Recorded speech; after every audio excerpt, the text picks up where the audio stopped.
The rain hammered Portland City Hall, steps like ammunition on steel.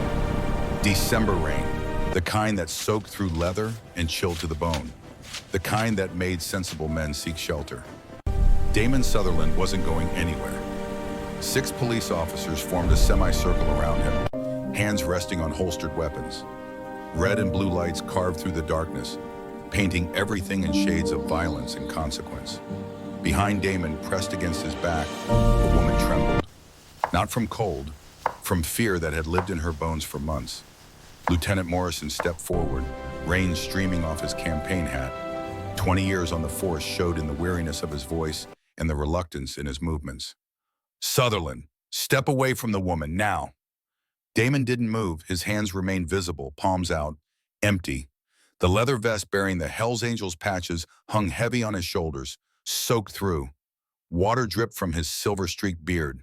His eyes, dark as the storm above, never left Morrison's face. "Not happening, Lieutenant." A Mercedes S-Class sat 30 feet away, engine running, headlights cutting through the rain like searchlights. The driver's door opened. Garrett Pierce emerged, immaculate in a suit that somehow repelled water through sheer expense. An assistant held an umbrella, keeping him dry while everyone else drowned. "He's kidnapped her!" Garrett's voice carried courtroom authority. "I want him arrested immediately." Morrison's hand tightened on his weapon. Damon saw it, calculated. Distance, angles, odds. Marine training never left you, even 12 years after you hung up the uniform for the last time. "Isla," Damon said quietly, not turning his head. "Tell them." The woman stepped around him, small, maybe 5'6", red hair plastered to her skull by rain. Green eyes that had seen too much pain but still held defiance like a shield. She looked at Morrison, then at Garrett, then back to the lieutenant. "I'm here by choice." Her voice shook, but the words came clear. "This man saved my life." The screen went black. White letters appeared, 30 days earlier, December 15th, 2025. The pre-dawn darkness of December 15th held the promise of snow. Damon Sutherland's boots hit the hardwood floor of his bedroom at precisely 0600 hours. Not because an alarm woke him. His body didn't need alarms anymore. 20 years in the Corps and another 20 in the life had trained his internal clock better than any device. The master bedroom of the Sutherland estate spread around him in shadows and half-light. 800 square feet of personal space in a house with 8,000 total. Too much room for one man. Everyone said so. Tucker said it weekly. The brothers at the club said it monthly. Damon said nothing and changed nothing. He moved through his morning ritual with mechanical precision. 100 push-ups, no pause, no rest. Just steady, rhythmic movement until his shoulders burned and sweat began to bead despite the cold. Then 50 more, because discipline wasn't about stopping when it hurt. It was about continuing after. The shower ran hot enough to fog mirrors. He stood under the spray and let it work the stiffness from his back. 48 years old. Some mornings he felt everyone. Other mornings he felt like the 20-year-old kid who'd signed up for the Marines because staying in Portland, working construction for his drunk father, seemed like dying in slow motion. By 0630, he sat in the kitchen, coffee mug in hand, Wall Street Journal spread across the granite island. The kitchen could have fed 20, usually it fed one. The coffee was black. The news was recycled concerns with different names and slightly modified crises.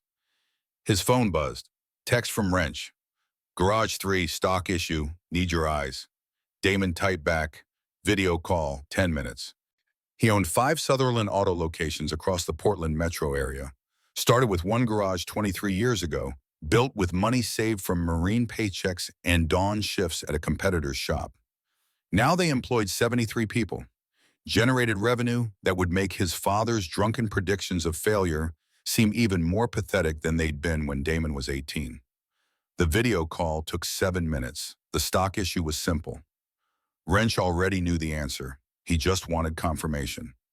Damon gave it and ended the call. His coffee had gone cold. He drank it anyway. On the windowsill above the sink sat a small wooden box, handcrafted walnut with brass hinges. Inside, wrapped in velvet, a Marine Corps ring, engraved on the inside, "To my warrior, love, Lisa." Damon picked it up, turned it in the early light. The weight was familiar, comforting and painful in equal measure. 12 years. Some days it felt like yesterday. Other days it felt like a lifetime lived by someone else. He placed the ring back in its box and closed the lid with a soft click that echoed in the empty kitchen. By 800, he was on his Harley-Davidson Road King, heading toward the Hells Angels clubhouse in southeast Portland. Morning traffic was light. Cold kept the fair weather riders off the road. Cold never bothered Damon. He'd spent 2 winters in Bosnia where the thermometer dipped below zero and stayed there for weeks. Portland December was tropical by comparison. The clubhouse sat in an industrial area near the river. Converted warehouse, chain-link fence, security cameras that actually worked unlike most of the decorative systems people installed. The lot held maybe 20 bikes. More would arrive throughout the day as brothers finished their shifts and obligations. Inside smelled like coffee, motor oil, and old leather, the scent of continuity, of tradition. Viper sat at the main table, reading glasses perched on his nose, reviewing spreadsheets with the same concentration he'd once used reading maps in Vietnam. Morning, Reaper. Viper didn't look up from the numbers. Viper. Hope Haven numbers look good, real good. Damon poured coffee from the industrial pot that was always full and never quite fresh. We cleared $500,000 in donations this year. That's 500,000 reasons Lisa would be proud. The name hung in the air like smoke. Viper was one of maybe 3 people on Earth who could say it to Damon's face and not get silence in return. Yeah, Damon said quietly. Hope Haven Community Center, built 12 years ago with Lisa's life insurance money and Damon's determination to keep a promise made to a dying woman. Named for her last words. Operated on the principle that everyone deserved a second chance, even if they'd wasted their first. It served 200 families a year. Provided food, shelter, job training. Hope, when hope seemed like a luxury no one could afford. Damon ran through the monthly report with Viper. Numbers and logistics, facts and figures. 20 minutes of business that kept the center running and families fed. When they finished, Viper closed his laptop and looked at Damon over his reading glasses. You're living like a ghost, brother. I'm honoring a promise. Promises got expiration dates, even the sacred ones. Damon set his empty mug down carefully. Not this one. Viper nodded slowly. He understood. The Marines taught you about promises, about duty, about seeing things through even when every fiber of your being wanted to quit. The club reinforced it. Brotherhood meant keeping your word even when your word cost you everything. Just remember, Viper said softly, living ain't the same as existing. Damon left without answering because there was no answer to give. The day passed the way most days passed, phone calls about businesses. A meeting with a real estate developer who wanted to build condos near one of the garages and needed Damon's property for parking. Damon said no. The developer offered more money. Damon said no again. The developer left angry, threatening lawyers. Damon had lawyers too, better ones. By 1600 hours, he was back at the estate, checking email and returning calls from an office that overlooked the back acreage. Through the window, he could see the private lake in the distance. In summer, it reflected the sky like polished glass. In December, it looked gray and cold, and exactly like he felt most days. His phone rang. Not a text. An actual call. Tucker. Yeah. You busy? Tucker's voice carried that particular tone that meant he wasn't asking if Damon was busy. He was warning that he was about to make him busy. What do you need? Nothing, just checking in. Been a week. It had been exactly a week. Tucker called every Monday like clockwork. Had for 12 years. Ever since the funeral when he'd found Damon sitting alone in this empty house. Lisa's engagement ring still in his pocket, trying to figure out how to keep breathing. I'm good, Damon said. You're existing. That's different from good. Viper already gave me this speech today. Then maybe you should listen. Tucker paused. Want to grab dinner? Can't. Gotta run to Seattle. Business meeting. On a Monday night? Time zones work different for money that doesn't sleep. Tucker sighed. Damon could picture him in his office, surrounded by case files and surveillance photos. Private investigation work suited Tucker the way the Marines suited Damon. Both of them had needed structure after they got out. Both of them had found it in different places. Just don't forget you're human, brother. Hard to forget when you keep reminding me. That's what big brothers do. They ended the call. Damon sat in the silence of the office and watched the lake turn from gray to black as the sun set behind the western hills. The meeting in Seattle ran long. By the time Damon pointed his Road King south on I-5, it was past 2200 hours and the rain had started. Not the light mist that Oregon called rain 9 months of the year. The heavy pounding sheets that turned highways into obstacle courses and made visibility a prayer instead of a guarantee. He'd planned to make Portland by midnight. Instead, he pulled off at a rest stop near Olympia to let the worst of the storm pass. 15 minutes turned into 30. 30 turned into an hour. The rain showed no signs of stopping. At 23:15, he got back on the bike and headed south anyway. 30 miles outside Portland City, limits the rain intensified. Water on the road reflected oncoming headlights like mirrors. His hands, even in gloves, felt stiff from cold. The smart move was to find a hotel. Damon kept riding, then he saw the diner. Rosie's sat just off Highway 26, one of those places that had probably been there since the 50s and looked every day of its age. Neon sign buzzing in the rain. Half the letters worked. Roe's Diner. The parking lot held maybe 4 cars and a pickup truck that looked older than Damon. He pulled in under the overhang by the front door, killed the engine, sat for a moment listening to the rain hammer the metal roof above him. Coffee, maybe a burger. 20 minutes to warm up and then finish the ride home. The bell above the door chimed when he walked in. Every head in the place turned, then turned back to their food when they saw the vest. Most people, when they saw the Hells Angels patches, made one of 2 choices: aggressive engagement or studied indifference. Smart people chose the second option. The interior of Rosie's looked exactly like its exterior suggested: worn linoleum, faded booths with duct tape repairs, counter with spinning stools that had seen better decades, coffee that smelled like it had been brewing since the Reagan administration. A waitress in her 50s approached with a pot and a tired smile that had served 10,000 customers. "Coffee, honey." "Please, she's there." "Sit anywhere. Kitchen closes in 20.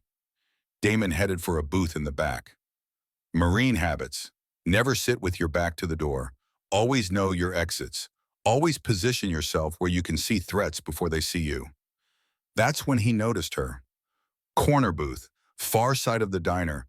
A woman, maybe 30, sitting alone. Burger in front of her, mostly untouched. Fries gone cold. And the posture, shoulders hunched forward, head down. The universal body language of someone trying to disappear into the upholstery. Damon's trained eye cataloged details without conscious thought. No wedding ring. Tan line where one used to be. Clothes a size too big, the way they hung on someone who'd lost weight they couldn't afford to lose. Teacher's tote bag on the seat beside her. Kindergarten supplies visible. Crayons. Construction paper. Laminated name tags. The worn look of someone who'd been sitting there too long with nowhere else to go. And on the table in front of her, coins. Quarters. Dimes. Nickels. Pennies. Counted and recounted with hands that shook slightly. Damon looked away. Not his business, not his problem. He had enough of his own. The waitress brought coffee. He ordered a burger. She left. He pulled out his phone and checked emails he didn't care about while the rain continued its assault on the windows. 10 minutes later, the manager appeared. Bob, according to his name tag. Tall, thinning hair, the kind of exhaustion that came from running a failing business in a failing economy with staff who called in sick and customers who complained about prices that barely covered costs. Bob walked to the corner booth, stood over the woman. Damon couldn't hear the words, but he could read the tone in Bob's body language. The woman's head came up, fear in her eyes. She said something. Bob shook his head, pointed at the check. The woman gathered her coins, some fell, rolled across the table, hit the floor with tiny metallic sounds that seemed too loud in the quiet diner. Bob's voice rose, not quite shouting, but close enough. "This isn't a charity, ma'am. Either pay the full amount or I'm calling the sheriff." The woman stood. The coins clinked back into her purse. She grabbed her bag, headed for the door, moving fast, not running, but close. And Damon Sutherland, who'd spent 12 years keeping his word to a woman who died on a highway, asking him to help people, who'd built a community center that served hundreds, who understood what it meant to have nothing and need everything, made a decision. He stood. The sound of his boots on the linoleum made Bob turn. The woman froze halfway to the door. Rain hammered the windows. The other customers pretended not to watch while watching everything. How much does she owe? Damon's voice carried the weight of command. 30 years of Marines and motorcycle clubs taught you how to make words land like physical objects. Bob blinked, recalculated.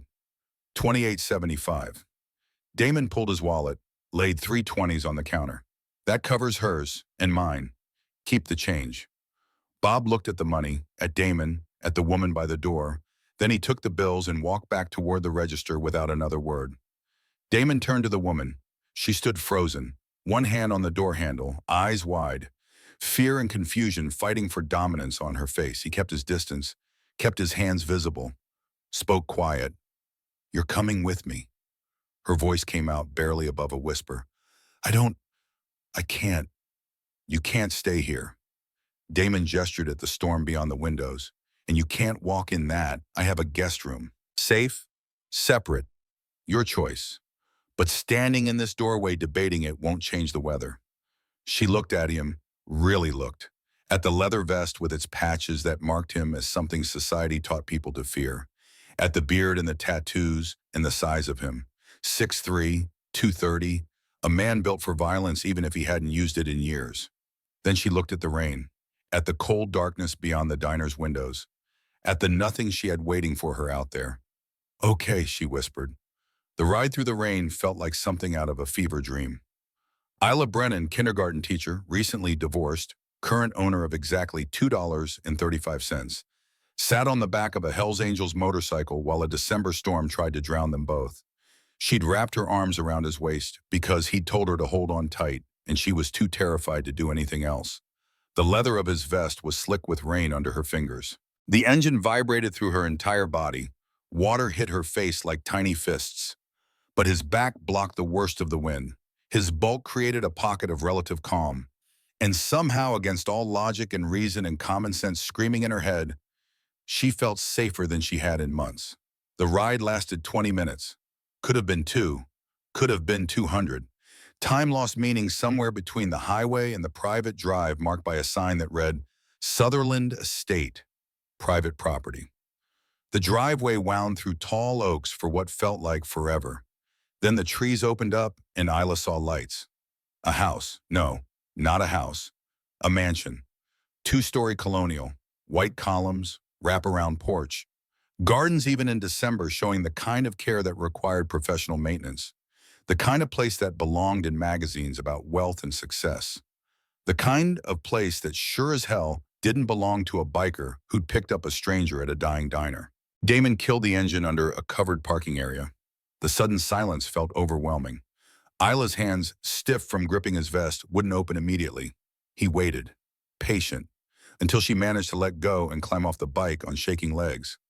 He dismounted with the ease of long practice, took the helmet from her hands gently, set it aside, then looked at her with those dark eyes that seemed to see everything and judge nothing. Welcome to my home. The front door opened onto a foyer that belonged in a different world. Hardwood floors polished to a mirror shine, a staircase that curved up to the second floor with a banister that gleamed with fresh oil, crystal chandelier catching the light and throwing it in 1,000 directions, artwork on the walls that looked expensive because it was.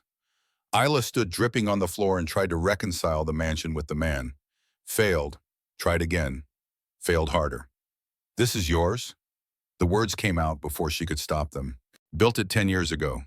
Damon moved past her, comfortable in the space in a way that proved ownership more than any deed. Promised someone I would. A biker who lives like this? I'm also a businessman. Started with 1 garage. Now I have 5. He grabbed a towel from somewhere and handed it to her. Bathroom's through there if you want to dry off. I'll get you some clothes. He disappeared upstairs before she could respond. Isla stood in the foyer with a towel in her hands and her entire understanding of reality questioning itself. She'd gotten on a motorcycle with a Hells Angel. He'd brought her to a mansion. Nothing about this made sense, but she was inside. Warm, dry, alive. She used the bathroom. It was larger than her old apartment's bedroom. Marble counters, rainfall shower, towels thick enough to use as blankets. She dried off as much as possible, then stared at herself in the mirror. Red hair plastered to her skull, no makeup. Dark circles under green eyes that had cried too many tears lately. Clothes hanging loose because she'd lost 20 pounds after the divorce. The look of someone who'd given up without quite realizing they'd done it. A knock on the door. "Close outside when you're ready," Damon's voice came through the wood.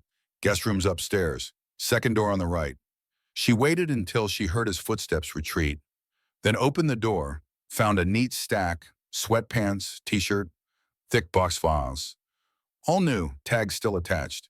In the guest room, she changed into clothes that were too big but warm. The room itself was another shock. Queen bed with a thick comforter, dresser, private bathroom, window seat overlooking the dark grounds. Everything clean, everything ready. As if someone maintained this space for guests who never came. On the dresser, a set of car keys on a Mustang keychain. She picked them up, turned them over. The weight of them felt significant in a way she couldn't name. Another knock.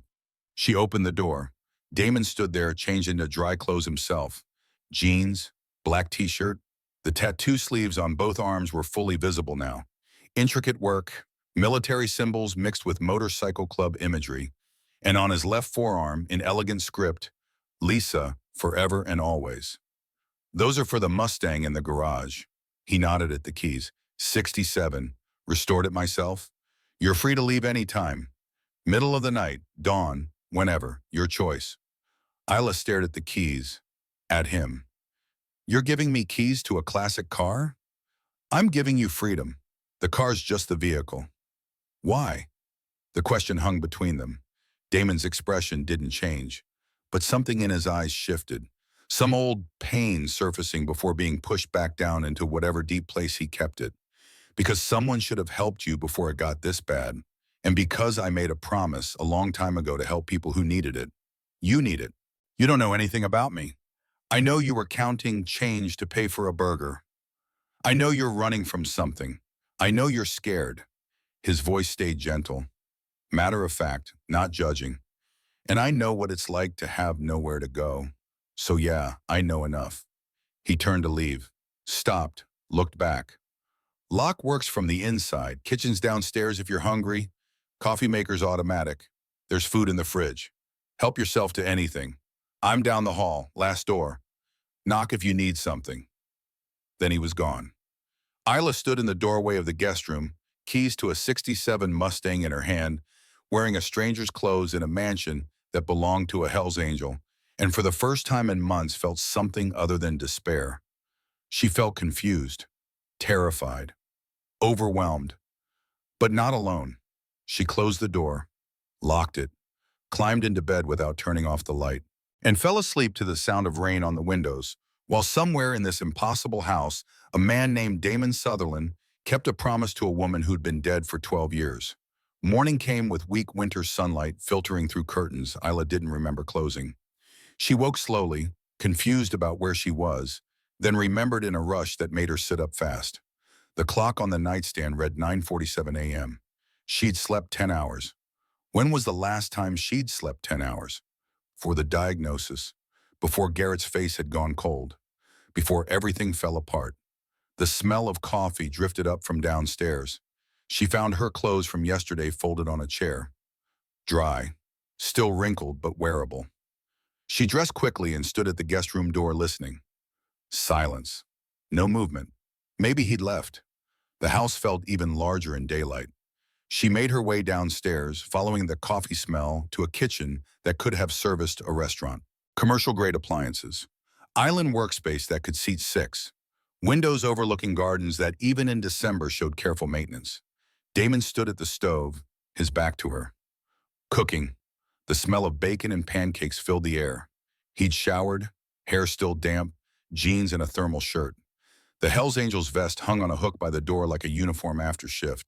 Without turning around, he said, "Coffee's fresh, mugs in the cabinet above the pot." Isla poured coffee with hands that trembled slightly. The kitchen felt warm, safe, surreal. "How do you take it?" Damon asked, plating food with the efficiency of someone who'd cooked for himself a long time. Black. He nodded. Set 2 plates on the island. Pancakes, bacon, scrambled eggs. More food than she'd eaten in days. They sat across from each other. The silence stretched, not uncomfortable, but charged with unasked questions. Finally, Isla spoke. I should explain. Only if you want to. You let me stay in your house, gave me keys to your car. You deserve to know who I am. Damon cut into his pancakes with methodical precision. What I deserve and what you owe me are different things. You don't owe me your story. But she told him anyway, because the kindness hurt worse than the cruelty had, because someone was finally listening, because she'd been holding it inside so long that the words came out like poison finally being purged. 8 years of marriage. To Garrett Pierce, lawyer, 34, ambitious, from old Portland money. Started out good. Started out with promises, kids, house, family, the American dream wrapped in prenuptial agreements and career trajectories. Then the diagnosis, endometriosis, severe, the kind that made pregnancy unlikely. Possible in theory, but unlikely in practice. They tried anyway. 3 years of trying, of temperature charts and timed intercourse, and the slow death of spontaneity. Of negative pregnancy tests and Garrett's face getting harder each time. Until one morning he looked at her across their kitchen table and said, I can't do this anymore. I need a real family. Real family. As if she wasn't real. As if her body's failure made her less than human. The divorce was quick. He had lawyers. She had guilt. The prenup left her with nothing. The teaching job ended because depression made her miss too many days. The apartment went when the money ran out. Her car broke down on the way to Seattle where her sister lived. Her sister, who hadn't answered calls in 3 months because Isla had become too much weight for anyone to carry. She told Damon all of it, watching his face for judgment, for pity, for the look Garrett used to give her, the one that said, why can't you be normal? Damon's expression never changed. He listened. He ate. He poured more coffee. And when she finished, when the words finally ran dry and she sat there shaking with the release of it, he spoke quietly. Man who leaves over that isn't a man. I couldn't give him children. You didn't fail, he did. At being human. Damon's voice carried certainty, not comfort, fact. Worth isn't measured by what your body can or can't do. It's measured by what you do when everything goes wrong. You're still standing, still fighting. That's worth. Isla felt tears threatening. Push them back. I don't feel like I'm standing. You rode through a storm on a stranger's bike. You slept in an unknown house. You're sitting here telling me things that hurt to say. That's standing. That's fighting. He stood, collecting plates. And you're going to keep standing. As long as you need. Here, this house, you're welcome to stay. I can't impose. It's not an imposition. It's a choice, my choice. I'm offering. The sound of a vehicle in the driveway cut off her response. Big engine, aggressive, moving fast. Damon's posture shifted, not quite tense, but alert. He moved to the window and looked out. That's my brother. Your brother? Tucker, he's protective. This might get loud. The front door slammed open. Heavy boots on hardwood. Then a voice, sharp with concern and anger mixed together. Damon, who the hell is she? Tucker Sutherland filled the kitchen doorway like a storm front moving in. 6'1", maybe 200 pounds of lean muscle and controlled aggression. Buzz cut showing gray at the temples. Cargo pants, tight t-shirt, the subtle bulge at his hip that meant he was carrying. His eyes locked on Isla, then swung to Damon. The air in the kitchen changed, became charged with something dangerous. Damon, who the hell is she? Damon stayed at the sink, rinsing dishes with deliberate calm. Guest, Isla, this is my brother Tucker. Tucker, Isla. Tucker didn't acknowledge the introduction. He moved into the kitchen with the controlled movement of someone who'd spent years in situations where sudden motion meant death. Army. Isla could read it in his posture, the way he'd automatically positioned himself where he could see both her and the doors. Guest. Tucker's voice dripped skepticism. You don't do guests. You haven't had anyone in this house since. I know how long it's been. Damon's tone carried warning, still quiet, but edged with something harder. So what changed? She needed help. Tucker's laugh came short and bitter. That's your answer? She needed help? He turned to Isla. Where are you from? What do you want from my brother? Isla stood, legs shaking. Nothing. I don't want anything. I'll leave. Sit down. Damon's voice stopped her mid-motion. Not harsh, but absolute. He dried his hands on a towel and turned to face Tucker fully. Outside, now. The two men stared at each other. Some silent communication passing between them that Isla couldn't read. Brotherhood language. Then Tucker nodded once and headed for the back door. Damon followed.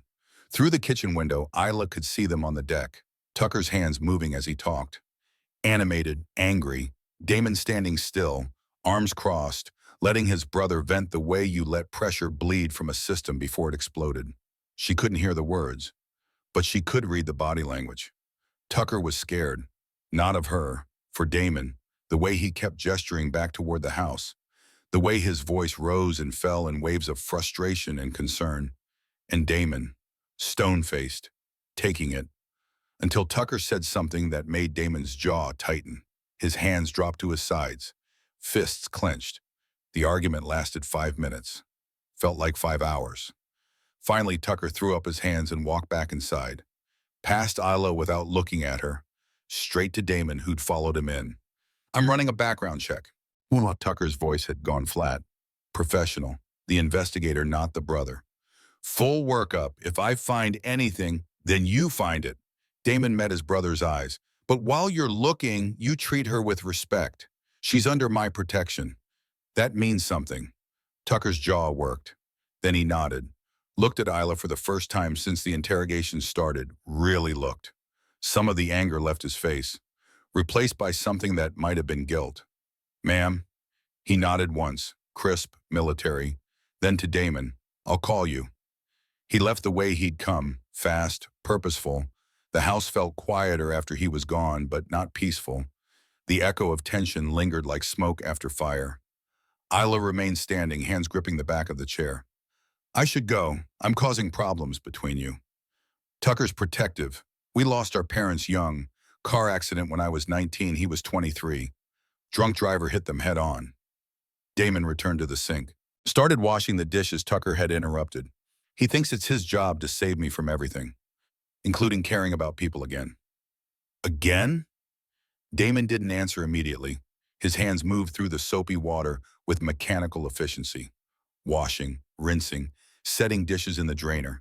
When he finally spoke, his voice carried the weight of old pain carried so long it had become part of him.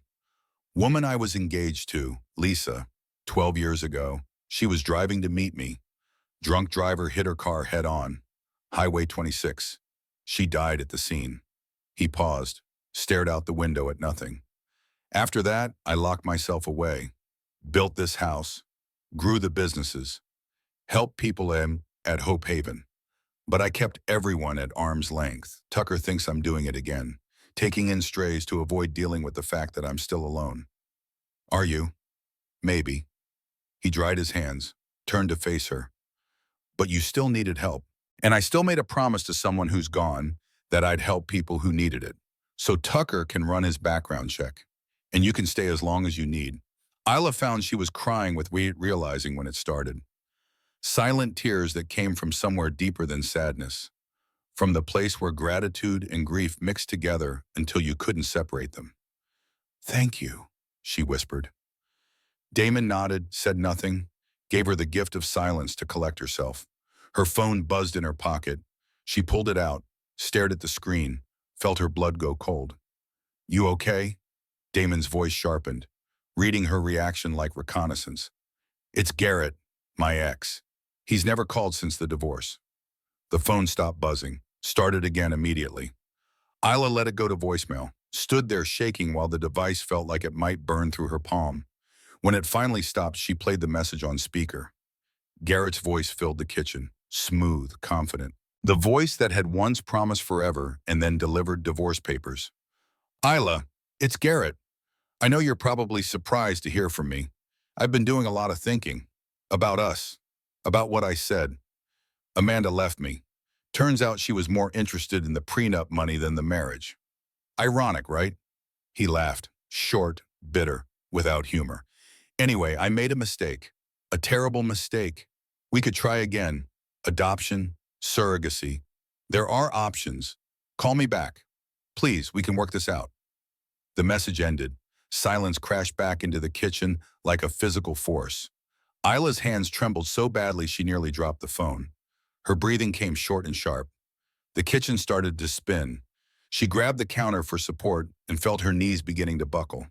Then Damon was there, not touching, just present, close enough to catch her if she fell, but giving her space to breathe. 4 counts in, his voice came steady, calm. The voice of someone who'd talked people through panic before. Hold it. 4 counts out. With me. In. 2. 3. 4. She tried to follow, failed. Tried again. Her lungs felt like they'd forgotten how to work. You're okay. You're safe. Focus on my voice. In. 2, 3, 4. It took 5 minutes, maybe 10. Eventually her breathing slowed. The panic ebbed. She found herself sitting on the kitchen floor with her back against the cabinet. Damon sat across from her. Not crowding. Just there. He only wants me back because his new life failed, Isla said when she could speak again. I'm a backup plan. You're not a backup plan. What if I am? What if that's all I'm worth? Damon leaned forward. His eyes caught hers and held them. Look at me. Really look. You're worth more than he'll ever understand. His failure to see it doesn't change it. His need for you now doesn't validate you. You were already whole, already valuable. He was just too blind and too selfish to realize it. Isla wanted to believe him, wanted it so badly it hurt. But Garrett's voice was still echoing in her head. The promises, the apologies, the same words he'd used 8 years ago when he'd promised forever. What if he means it this time? Does it matter? Damon's voice stayed gentle, but certain. Even if he means it, that doesn't erase what he did, what he said, how he made you feel. You don't go back to someone who threw you away just because they decided they want you back. He stood, offered his hand. She took it and let him pull her to her feet. I need to make a call. Damon headed for the door, stopped, looked back. You're safe here, Isla, however long you need. That's not changing. 3 days passed. Isla existed in a strange limbo where nothing felt real but everything felt safer than it had in months. Damon went about his routines, checking on garages, managing properties, attending club business. He never pressured her to leave, never made her feel like an imposition, just went about his life while she tried to figure out how to restart hers. On the 3rd morning, he appeared in the kitchen where she was attempting to make breakfast as a way to contribute something, anything, to the household. I want to show you something. He drove the Mustang, the 1967 beauty that he'd restored himself and given her the keys to without hesitation. She sat in the passenger seat and watched Portland roll past the windows. Familiar streets, familiar city, everything the same except her. They stopped at a building in a working-class neighborhood, single story, fresh paint, sign out front, Hope Haven Community Center. This is it, Damon said, what I built with Lisa's life insurance money, what I promised her I'd create. Inside smelled like coffee and fresh bread.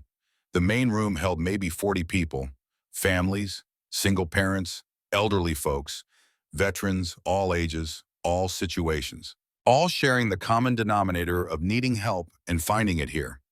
A woman in her 50s approached, warm smile, capable hands, the look of someone who'd been helping people so long, it had become muscle memory and calling both. Damon, good to see you. Sarah, this is Isla. Sarah runs the day-to-day operations here. Sarah's handshake was firm, assessing without being judgmental. Welcome, you here to volunteer or be served? The question could have been offensive. Instead, it felt honest, direct. Isla found herself appreciating it. I don't know yet, Isla admitted. That's okay, most people don't when they first walk in. Sarah gestured around the space. We serve about 200 families a year. Food assistance, job training, temporary housing, mental health resources, whatever people need to get back on their feet. Damon had moved away, talking to a veteran in worn fatigues. Isla watched him crouch down to be at eye level with the man, listening, not fixing. Not, just present in a way that said, "You matter." A child ran past, maybe 5 years old, tripped, started to cry. Without thinking, Isla moved, scooped the kid up, checked for injuries, found scraped palms, nothing serious. "You're okay," she said automatically. Teacher voice coming back like muscle memory. "Let's get you cleaned up." The bathrooms had first aid supplies. Isla washed the scrapes gently, applied bandages with cartoon characters, the whole time talking to the little girl about her favorite color, her favorite toy, anything to distract from the sting. "There, all better." "Thank you." A woman appeared, early 30s, exhausted eyes that had seen too much too young. 3 kids total visible now. "I'm Delilah, that's Mercy." "Isla, just happened to be here." "Nothing just happens at Hope Haven." Delilah smiled, tired but genuine. "You're good with kids." "I was a teacher, kindergarten." "Was?" The question hung there. Isla could deflect, could lie. Instead, she found herself telling the truth because this place seemed to demand truth. "Lost my job, long story, depression. I wasn't functioning well." Delilah nodded slowly, understanding in her eyes. "I get that. I was a bank teller before my husband started hitting me. Lost everything when I ran. Been here 2 months. Sarah's helping me find childcare so I can interview for jobs." She paused. "It gets better, slowly, but it does." By the time Damon found her 3 hours later, Isla had read to 6 kids, organized a supply closet, and helped serve lunch to 40 people. Her hands stayed busy. Her mind stayed quiet. For the first time since the diagnosis, since the divorce, since everything fell apart, she felt useful. "Ready to head back?" Damon asked. "Can I come back tomorrow?" Something in his expression softened, pride mixed with something else she couldn't quite name. "Yeah, you can come back tomorrow." That night, Isla lay in the guest room and thought about Delilah, about Sarah, about the veteran Damon had talked to, about all those people finding ways to keep going when everything said they should quit, about herself, and what keeping going might look like. Her phone buzzed. Text message. "Garrett. Isla, please respond. We need to talk. I made mistakes. Let me fix them." She stared at the message for a longer time, then deleted it without responding, turned off her phone, and slept without nightmares for the first time in months. Tucker met Constance Webb at a coffee shop downtown on a gray Thursday afternoon. She was 60-something, gray hair pulled back with ruthless efficiency, eyes that had cried until they couldn't cry anymore but still held determination like a weapon. She carried a laptop bag like it contained something precious, which it did. "My Thomas didn't steal that money." Her first words after sitting down. Not hello, not pleasantries, just desperate certainty carried for 6 months. He wouldn't, he couldn't. "Tell me about him," Tucker said. The story spilled out. Good kid, scholarship student, worked his way through law school waiting tables and doing night security. Got hired at Morrison and Pierce despite not having the pedigree they usually required. Worked 80-hour weeks, believed in justice, believed the system worked if you worked hard enough. Then 6 months ago, the accusations. 3 million missing from client trusts. Evidence pointing to Thomas. Bank accounts in his name. Signatures that matched his. Transaction records that showed a pattern of theft spanning 2 years. Thomas maintained his innocence, but the evidence was overwhelming. The firm fired him. The state bar opened an investigation. Criminal charges were pending. Then he died. Single gunshot, note saying he couldn't live with the shame of what he'd done. He didn't write that note. Constance pulled papers from her laptop bag with trembling hands. "This is his handwriting, real samples. Look at the letter formation. The pressure, the spacing." She laid the suicide note beside them. "This is different. Similar but different. Someone forged it." Tucker studied the documents. She was right. The differences were subtle, but they were there if you knew what to look for. And Tucker knew what to look for. "Why didn't you bring this to the police?" "I did. They said I was a grieving mother who couldn't accept the truth. That handwriting analysis was inconclusive, that my son had fooled me just like he fooled everyone. Tears welled but didn't fall. But he didn't fool me. I knew my boy. He didn't steal. He didn't kill himself. You think someone framed him? I know someone framed him, and I think I know who. She pulled out more documents, emails, printed and highlighted. Thomas to his mother, sent 2 weeks before he died. Mom, something's wrong at the firm. I found discrepancies in the Pierce accounts. When I reported them to Garrett, he told me I was mistaken. But I'm not mistaken. The numbers don't add up. I'm going to keep documenting. If anything happens to me, these emails are your evidence. Tucker read through them. Careful documentation, account numbers, transaction dates, patterns of money movement that didn't make sense unless someone was hiding something. And all of it flowing through one name, Garrett Maxwell Pierce. Your son found evidence of embezzlement. Pierce was stealing from clients. Thomas discovered it. So Pierce framed him and then killed him to make it look like suicide. That's what I believe, but I can't prove it. I'm just a mother. No one listens. Tucker photographed everything with methodical precision. I'm listening, and I have resources you don't. Give me 2 weeks. I'll get you proof. Constance Webb looked at him with eyes that wanted to hope, but had been disappointed too many times. Why are you helping me? Because my brother made a promise to help people who need it. And because if Garrett Pierce did this to your son, he's dangerous. He needs to be stopped. Tucker's office sat above a gun range in East Portland. The sound of controlled gunfire provided constant background noise. Most people found it unsettling. Tucker found it comforting. Reminded him of simpler times when enemies were clear and missions had defined objectives.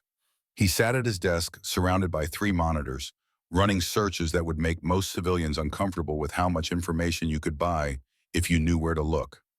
Isla Catherine Brennan, 30 years old, born Portland, parents deceased, 2015, car accident.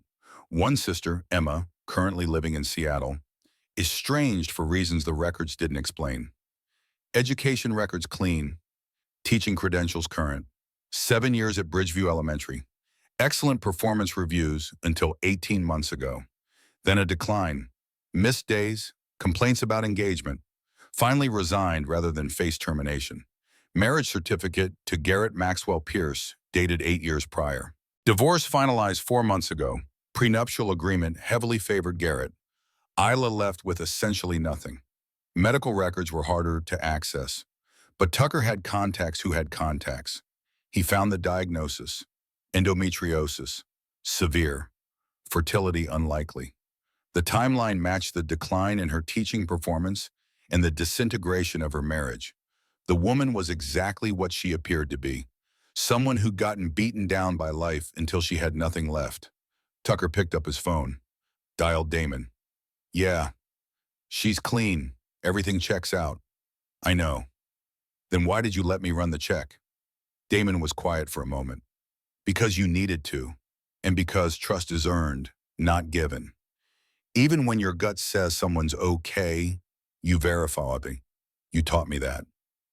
I was wrong about her.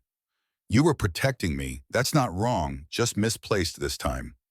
Tucker pulled up another screen, started typing. There's something else, her ex. What about him? Garrett Pierce, 34, senior partner at Morrison and Pierce. Big firm, handles corporate litigation. High-profile stuff. Connected. Tucker scrolled through the information with growing concern. Maybe too connected. Explain. Judge Blackwell, D.A. Thornton, city council members. Pierce has his fingers in a lot of powerful pockets. Tucker opened another file. And there's something off about his finances. Transactions that don't quite make sense. Money moving in patterns that look clean on the surface but feel wrong underneath. You're saying he's dirty. I'm saying men with that kind of money and that many connections don't usually chase after ex-wives they threw away. Not unless there's a reason. Tucker leaned back in his chair, watched the 3 monitors cycle through information. I'm going to dig deeper.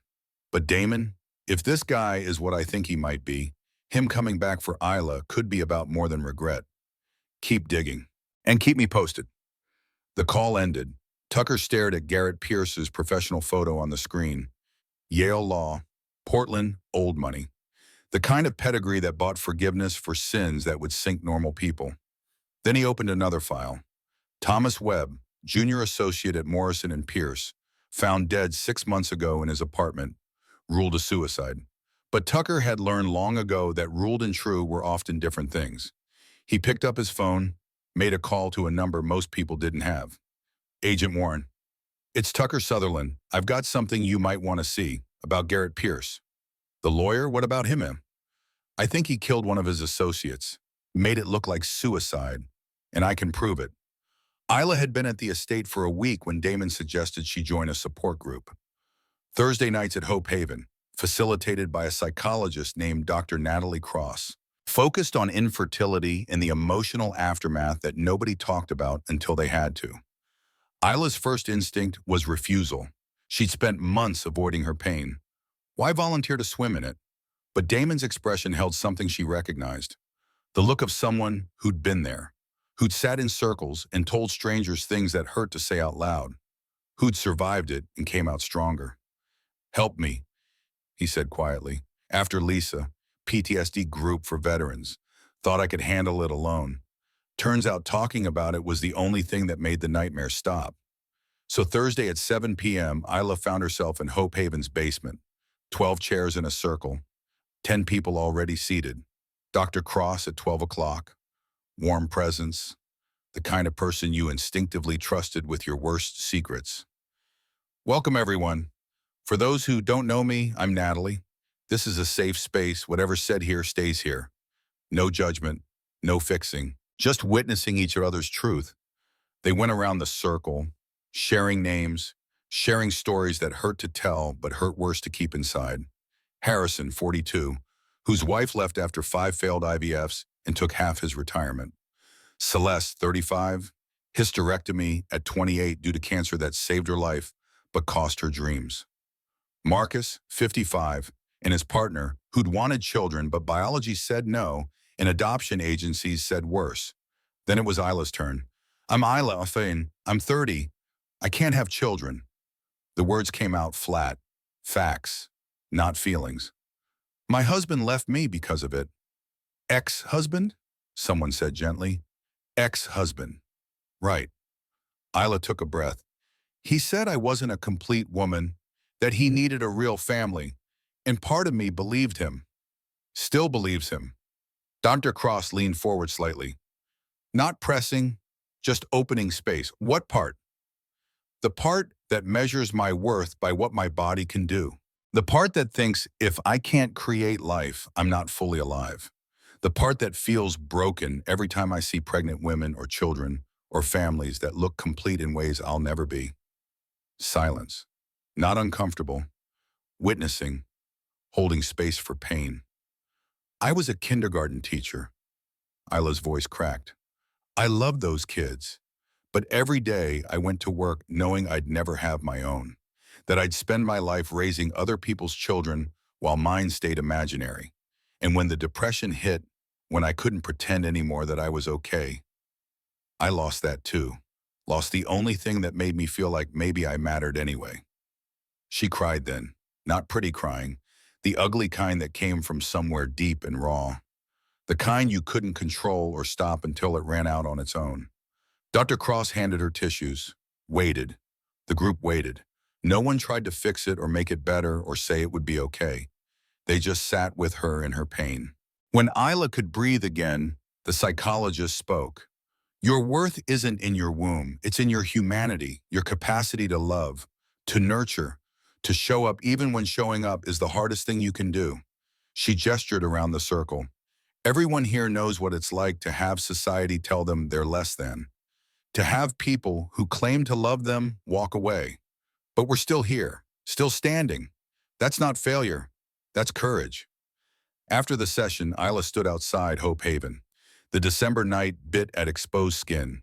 She wrapped her arms around herself and tried to process everything she'd felt in the past 2 hours. A motorcycle pulled up. Damon. He'd waited. Of course he'd waited. How was it? He asked as she climbed on behind him. Hard, really hard. Yeah, it usually is. They rode back to the estate in silence.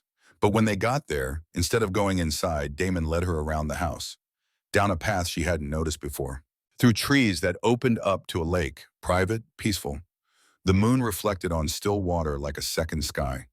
"This is where I proposed to Lisa," Damon said, standing at the edge, looking out at nothing and everything. 13 years ago, had the ring in my pocket, the speech planned, then I got the call that she'd been hit. Isla stood beside him, said nothing. Sometimes silence was the only appropriate response. I blamed myself for years if I hadn't asked her to come.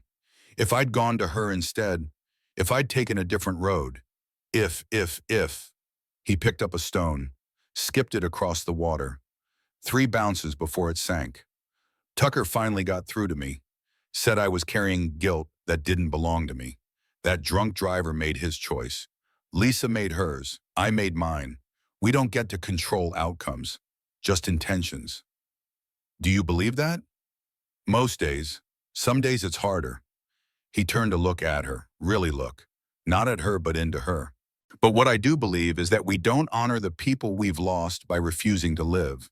We honor them by living better, by helping others, by turning pain into purpose. Isla felt something shift inside her chest, some hard knot of grief beginning to loosen. I don't know how to do that.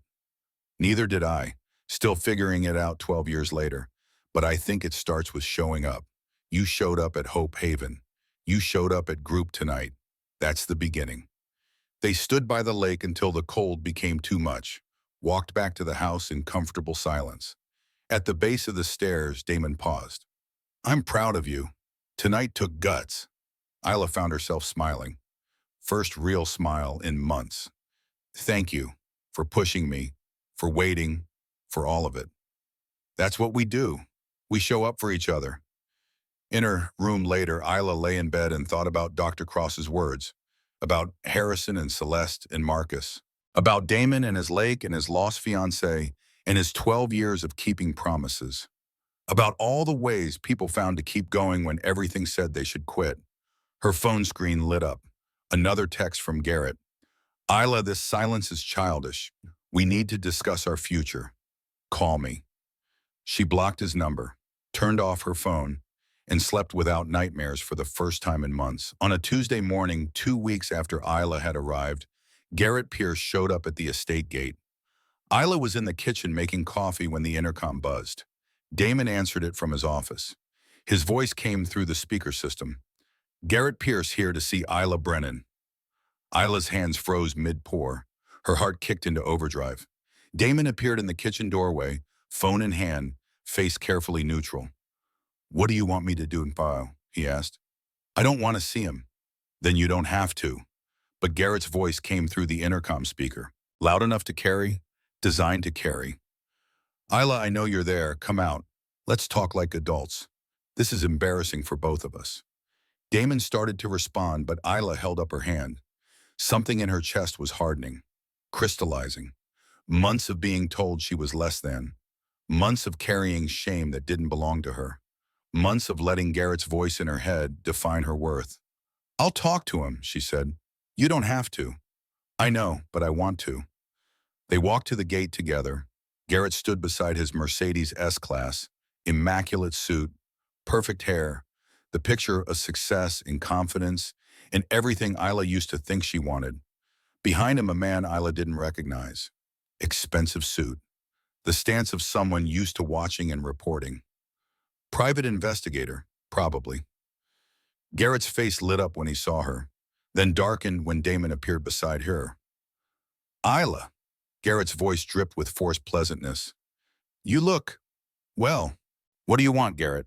To talk, to apologize properly, to discuss our options going forward. There are no options. We're divorced. A mistake. My mistake. I was scared. Overwhelmed. I handled it badly. He took a step closer. The gate separated them but barely. Amanda left me, Isla. She wasn't who I thought she was. But you, us, we were real. We can try again. Adoption, surrogacy, fertility treatments. Money's not an issue. Money was never the issue. Then what? This? He gestured at Damon. at the estate, at everything's. You're living with a biker? You've really fallen, haven't you? From kindergarten teacher to this? The words were meant to cut. 6 months ago they would have sliced right through to her core and made her bleed shame. Now they just made her angry. I didn't fall, Garrett. You pushed me. Then you're surprised I found someone who caught me. He's a criminal. Damon spoke for the first time. Voice quiet, controlled. The kind of quiet that was more dangerous than shouting. Careful what you accuse me of, Pierce. My businesses are clean. My taxes are current. My record's spotless. Can you say the same? Something flickered across Garrett's face. Too fast to identify clearly. But Isla saw it. Fear, maybe, or guilt. The look of someone who'd been caught but was still pretending innocence. Are you threatening me? I'm suggesting you leave my property. Isla doesn't want to talk to you. You've been told. Now you're trespassing. Garrett's expression hardened. The pleasant mask slipped. Underneath was something colder, more calculating, more like the man who'd thrown her away when she stopped being useful. This isn't over, Isla. You're making a mistake, a big one. And when you realize it, don't come crying back to me. I won't. Isla found her voice steady, strong. Because the only mistake I made was staying with you as long as I did. Believing you when you said you loved me. Thinking I was the problem when you were the problem all along. She turned and walked back toward the house. Damon followed. Behind them, Garrett's voice carried on the December wind. You'll regret this, both of you. Inside, Isla's hands started shaking. Adrenaline crash. The aftermath of confrontation. Damon guided her to a chair, got her water, sat beside her and waited while she processed what had just happened. I did it, she whispered. I stood up to him. You did. He's not going to stop. No, he's not. Damon's voice carried certainty born from experience. Men like that don't let go easy, especially when they're losing control. What do we do? We're ready. Whatever comes next, we handle it. He paused. Together. The word hung in the air. Together, not you alone, not him protecting her while she hid. Together, Isla nodded. Together. Tucker's phone rang at 2 a.m. on a Saturday, the kind of call that never brought good news. He answered on the second ring, already reaching for his jeans. Sutherland. It's deeper than we thought. The voice belonged to Special Agent Warren, FBI, White Collar Crimes Division. They'd met twice now, quietly, off the books until the case was ready. The embezzlement goes back 7 years, multiple clients, but it's not just Pierce. He's connected to Judge Blackwell, possibly D.A. Thornton. We're talking about a network. Tucker was fully awake now. How deep? Deep enough that if we move wrong, evidence disappears and people with badges start asking questions we can't answer. Warren paused. Your brother's woman, Isla. She was married to Pierce during most of this. If he thinks she knows something, or if she could testify to anything she saw, she's a kindergarten teacher. She wasn't involved. Doesn't matter what she was. Matters what Pierce thinks she might know, or what he can make a jury believe she knows. Another pause. Keep her close, Tucker. This is about to get ugly. The call ended. Tucker sat in the darkness of his apartment and thought about his brother, about the woman Damon had brought into his home and into his life, about Thomas Webb who died because he'd found evidence of crimes he couldn't prove. He made another call. To Damon. Yeah. Damon's voice came clear. Awake. He'd probably been working in his office. The man never slept normal hours. We need to talk. About Pierce, about what's coming. Come to the house. Now? Now. By the time Tucker arrived, dawn was breaking over the estate, the kind of winter sunrise that painted everything in shades of gray before color slowly bled back into the world. He found Damon in the study, coffee already made, files spread across the desk. Isla's still sleeping, Damon said. Let's keep it that way until we know what we're dealing with. Tucker laid out everything. The embezzlement, the timeline, Thomas Webb's murder disguised as suicide, Judge Blackwell's involvement, the DA's possible complicity, and the FBI's theory that Garrett Pierce viewed Isla as either a witness or a liability. Either way, a problem to be solved. He's going to come for her, Tucker concluded.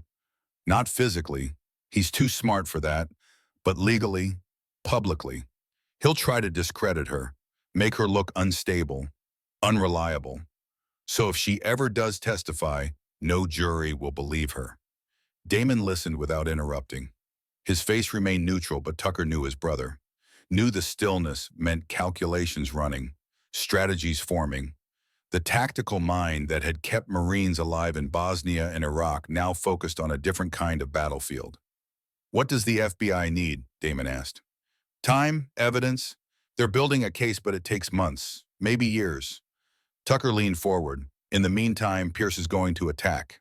We need to be ready. What's his most likely move? Hope Haven. He can't attack Isla directly without looking vindictive, but he can attack your charity. Raise questions about finances, about your associations. Tucker gestured at the Hells Angels vest hanging by the door. He'll use the club, make it seem like you're laundering money or running some kind of criminal enterprise. Let him try. The books are clean, every dollar accounted for. Doesn't matter if it's true, matters if people believe it, and Pierce is good at making people believe things. Tucker's jaw tightened. He convinced a whole firm that Thomas Webb was a thief, convinced the police his suicide was legitimate. He's got reach, resources, connections we can't match in those circles. Damon stood, walked to the window, watched the lake in the distance turning from black to silver as light hit the water. We don't match his resources. We match his will. He turned back to Tucker. He wants a fight. We give him one, but we do it smart. We use what he thinks are our weaknesses as strengths. The club, Hope Haven, Isla. Everything he sees as vulnerability, we turn into armor. How? By being exactly what we are, transparent, open, honest. A thin smile crossed Damon's face. And by making sure when he swings at us, he hits nothing but air. Tucker recognized that look, had seen it before combat operations, before difficult missions, the look of a man who'd made peace with whatever came next. Viper needs to know, Tucker said, if Pierce goes after the club. Already planning to brief him today. This affects all of us. The brothers deserve to know what's coming. Footsteps on the stairs. Both men looked toward the door. Isla appeared, wrapped in a robe, hair mussed from sleep, eyes still heavy. She took in Tucker's presence. The files on the desk. The tension in the room. What's happening? Damon moved to her. Didn't touch, just stood close, offering presence without crowding. Garrett's in trouble. Legal trouble. Tucker's been investigating. He paused. It's bad, Isla. Worse than we thought, and he might try to use you to get out of it. She absorbed this, blinked sleep from her eyes. When she spoke, her voice came steady, stronger than Tucker expected. Tell me everything. The Hells Angels clubhouse at 10 a.m. on a Saturday held maybe 30 brothers. Full church, everyone present. Viper at the head of the table. Damon standing to address the room. Tucker beside him with his investigation files. Some of you know I've been helping a woman, Damon began. Isla Brennan. She needed shelter. I provided it. That's what we do. We help people. Nods around the room. No judgment. Just acknowledgement. Her ex-husband is a lawyer named Garrett Pierce, 34, senior partner at Morrison and Pierce. Tucker's investigation shows Pierce is dirty, embezzlement, maybe murder, definitely corruption, and he's connected. Judges, DA, city officials. Damon let that sink in. He's going to come after me. After Hope Haven, maybe after the club, to get to her, to silence her, to protect himself. What does he think she knows? This from Wrench. Practical, always focused on the mechanics of problems. Doesn't matter, he was married to her during the embezzlement. In his mind, she's a potential witness or a liability. Damon's jaw tightened, and I gave my word she's under my protection. Silence. Then Viper spoke. You asking for club backing? I'm informing the club. This is my fight, but it might splash on all of us. You deserve to know what's coming. You gave your word. Viper's statement carried the weight of judgment rendered. That makes it our fight. We back our brothers. Always. He looked around the table. Vote. All in favor of full club support for Reaper's protection of this woman. Every hand went up. No hesitation. No dissent. Brotherhood wasn't just a word. It was a promise reinforced by action. Motion carries. Viper turned to Damon. Whatever you need, whoever you need, we're there. Phoenix stood, the former lawyer turned counselor. I'll start documenting everything. Every interaction with Pierce, every threat, every move. We build our own case alongside the FBI's. I've got surveillance equipment, Wrench added. Cameras, mics, legal stuff. We make sure everything's recorded. Prospects can run protection rotation. This from Chains, Sergeant at Arms, the enforcer. Someone always watching the estate, the center, wherever she goes. Damon nodded, accepting the help the way you accepted ammunition before a firefight. Necessary, expected, appreciated. One more thing, Tucker said, standing. Pierce is smart. He won't come at us directly. He'll use proxies, anonymous tips, media, city officials. We need to be ready for a public relations war, not just a legal one. Then we win both wars. Viper's voice carried finality. Because we've got something Pierce doesn't have. We've got the truth, and we've got each other. The attack came 2 days later. Anonymous tip to a local news outlet. Questions raised about Hope Haven Community Center's finances. Suggestions of money laundering through charitable donations. Photos of Damon with known Hells Angels members. Insinuations about vulnerable women being exploited under the guise of help. By Tuesday morning, it was the lead story on 3 news channels. Isla watched from the estate's living room, remote in hand, cycling through coverage that made her stomach turn.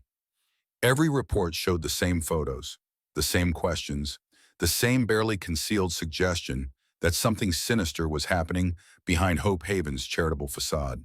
They're destroying everything you built, she whispered. Damon stood at the window, watching, thinking. His phone had been ringing nonstop. Donors calling to express concern. City officials requesting meetings. The local business association asking for statements. They're trying to destroy it, he corrected. Whether they succeed depends on how we respond. How do we respond to lies? With truth, loudly, publicly, completely. He turned from the window. There's a city council meeting Thursday. Public comment period. Hope Haven's license renewal is on the agenda. They moved it up from next month. Pierce is doing. He's forcing a fight in public where he thinks we'll fold. What if they don't believe us? Then we make them believe us, with facts, with testimonials, with every family we've helped standing up and telling their stories. His voice carried certainty.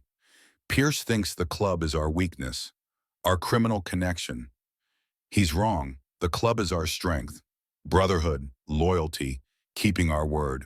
Those aren't criminal values. They're the values that built this country. Tucker burst through the door, no knock, moving fast. We've got a problem. Judge Blackwell just issued a welfare check warrant for Isla. Says he's received reports she's being held against her will. That's insane, Isla said. Doesn't matter. Social services is on their way. They'll interview you, inspect the house, look for signs of coercion. Tucker's face was grim. This is Pierce's opening move. He's establishing a narrative. Vulnerable woman, dangerous biker, suspicious circumstances. Let them come. Damon's voice stayed calm. The house is clean. Isla's free to leave any time. They won't find anything because there's nothing to find. It's not about what they find. It's about what they report finding.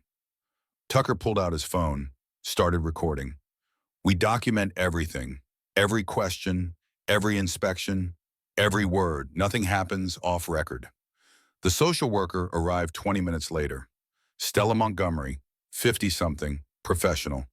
The kind of person who'd seen too much tragedy to be easily shocked, but still cared enough to do the job right. She interviewed Isla alone, asked direct questions about her living situation, about Damon, about whether she felt safe, free, coerced in any way. Isla answered honestly, told the story of the diner, of Damon's help, of finding purpose at Hope Haven, of Garrett's attempts to reconcile and her refusal. Stella listened, took notes, inspected the house, saw the guest room with its separate lock, the car keys freely available, the evidence of a person living independently rather than being held captive. Ms. Brennan, Stella said finally, I'm required to file a report, but for what it's worth, I see no evidence of coercion. You appear to be making your own choices, living your own life. I am. Then that's what my report will say. Stella closed her notebook, looked at Damon, who'd remained in the background. Mr. Sutherland, you have a reputation, some of it deserved, some of it not. But whatever people say about you, what you've built at Hope Haven is real. It helps people. Don't let them take that away. After she left, Tucker stopped recording. That's one battle. More coming. Let them come, Damon said. We're ready. Thursday night, Portland City Hall, council chambers packed beyond capacity. Press in the back, cameras rolling, every seat filled and people standing along the walls. Hope Haven's license renewal had drawn a crowd. Some supporters, more who'd come to watch a spectacle. The kind of public bloodletting that passed for civic engagement. Damon sat in the front row, Isla beside him, Tucker on her other side. Behind them, 20 Hells Angels in their vests, clean, sober, silent. A show of solidarity that made several council members visibly uncomfortable. Garrett Pierce sat 3 rows back. Expensive suit, confident smile. Next to him, a man Isla recognized as Morrison, senior partner. Between them, stacks of documents, ready to present their case against everything Damon had built. The council chairman, a tired-looking man named Reynolds, called the meeting to order. Item 14, Hope Haven Community Center license renewal. The floor is open for public comment.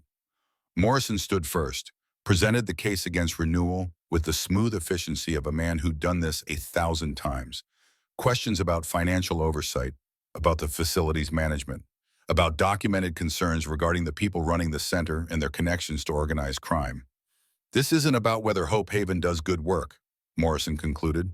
It's about whether it does that work within appropriate guidelines, whether it maintains proper separation between legitimate charity and potentially problematic associations.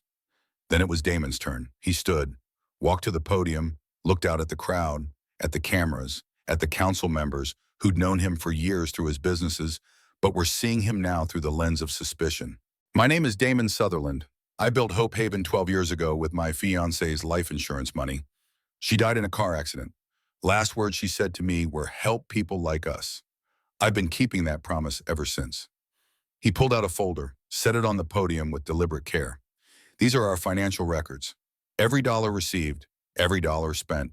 12 years of clean audits, 12 years of serving this community, 200 families annually, food assistance, job training, mental health services, all documented, all transparent, all available for inspection by anyone who asks.